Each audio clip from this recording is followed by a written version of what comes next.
안녕하세요. 김성길 목사와 함께하는 사람 이야기 제2단원의 G7 과정입니다. 자, 전 시간에 이어서 15-3회가 되겠습니다. 자, 이제 우리가 자유의 마지막 장으로서 우리가 전 시간부터 자유와 책임에 대해서 말씀을 나누고 있습니다. 자유는 정말로 우리의 행복을 위해서 주어진 하나님의 선물이죠. 그런데 이 자유라는 것은 우리가 책임감도 있어야 되는 거죠. 그리고 자유라는 것의 특징도 잘 알아야 합니다. 무조건 못된 짓 하고 나쁜 짓 하면서도 이건 내 자유야 이랬을 때 이건 자유가 아니죠. 그래서 이런 경우에 이제 구속을 시키거나 붙잡아 두는 거죠. 그건 자유가 아니고 방종이고 방탕입니다. 우리가 그래서 이 자유를 누리기 위해서는 자유에 대한 올바른 이해 그리고 책임감이 있어야 하는 거죠. 자, 그래서 자유라는 것은 뭔가?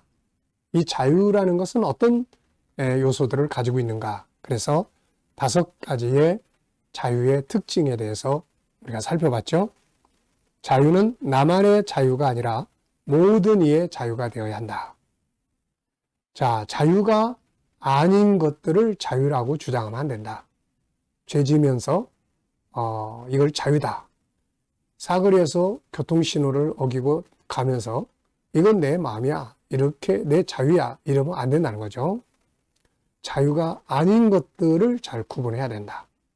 그 다음에 자유는 창조의 질서 안에서 하나님 안에서 이루어져야 한다. 그리고 참된 자유는 때때로 억압을 받을 수도 있다. 가지 마. 그 길로 가면 안 돼. 이거 억압처럼 느껴지지만 사실은 그 사람의 자유를 지켜주기 위한 방법이 되는 거죠. 만약에 내 마음대로 그냥 갈 수 있어 그러고 북한으로 휴전선 넘어간다면 이건 자유가 아니죠. 그래서 때로는 자유는 억압을 통해서 지켜질 수 있다. 또 자유는 선택과 책임을 함께 가진다는 것. 내가 이쪽 길로 갈 수도 있고 이쪽 길로 갈 수도 있는 자유가 나에게 있습니다.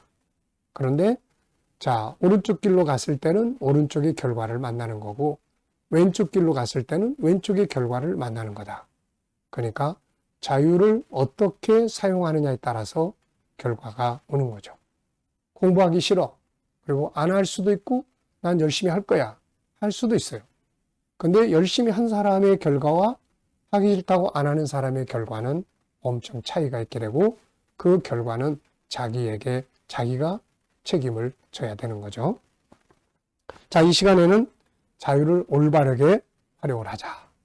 네, 255쪽입니다. 자유는 하나님이 우리의 행복과 모든 사람의 행복을 위해서 사용을 하고 주신 도구입니다. 중요한 것은 올바르게 사용을 해야 한다는 점이죠.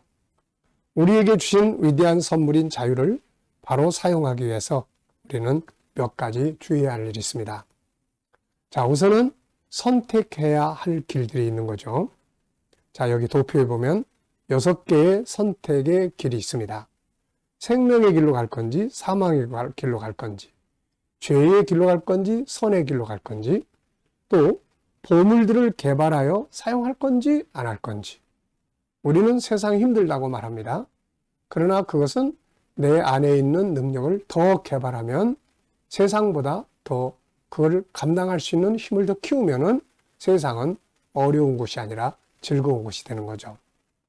이렇게 내 안에 있는 보물들을 개발할 건지 안 할 건지 또 앞으로 갈 건지 그 자리에 머물 것인지 변화에 끌려갈 건지 변화를 이끌어 갈 건지 주도적인 삶을 살 건지 종이 될 건지 부정적인 길로 갈 건지 긍정적인 길로 갈 건지 이거는 자기가 선택을 해야 된다는 거죠.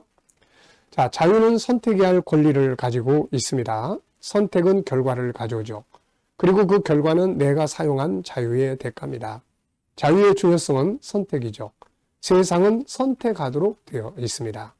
우리 앞길에는 자유를 사용할 수 있는 수많은 선택지가 기다리고 있죠. 성공한 사람은 성공의 길을 선택을 해서 성공한 거고 실패한 사람은 실패의 길을 선택을 해서 실패를 한 겁니다. 자, 같은 감옥 생활이지만 결과는 전혀 다르게 나타난 걸 볼 수 있죠. 좋은 환경이든 나쁜 환경이든 결국 그 사람이 자유의 기능을 어느 쪽으로 선택하는가에 달려있는 겁니다. 이 세상에는 어느 누구도 그 사람을 보고 너는 실패의 길로 가, 너는 사망의 길로 가, 이렇게 권장하는 사람은 없습니다. 이것은 본인의 선택이죠. 자, 웨인 칼슨이라는 남자의 인생은 시작부터 좋지 않았죠. 칼슨은 미처 성인이 되기 전인 18세에 차량 절도범으로 잡혀서 기소를 당했고 1년의 실형을 언도받습니다. 몇 달이 지난 뒤 교도 생활을 견디다 못한 웨인 칼슨은 탈옥을 감행하죠. 무사히 도망치긴 했지만 그는 다시 잡혀 들어옵니다. 탈옥 때문에 더 오래 형을 살게 되었죠. 그럼에도 칼슨은 다시 탈옥을 하겠다고 굳게 결심했고 결국 도망칩니다. 이렇게 탈옥을 반복하다 보니 칼슨은 북아메리카에서 13번의 탈옥이라는 기록을 세웠죠. 애초에 1년이던 칼슨의 형량은 결국 30년으로 늘어납니다.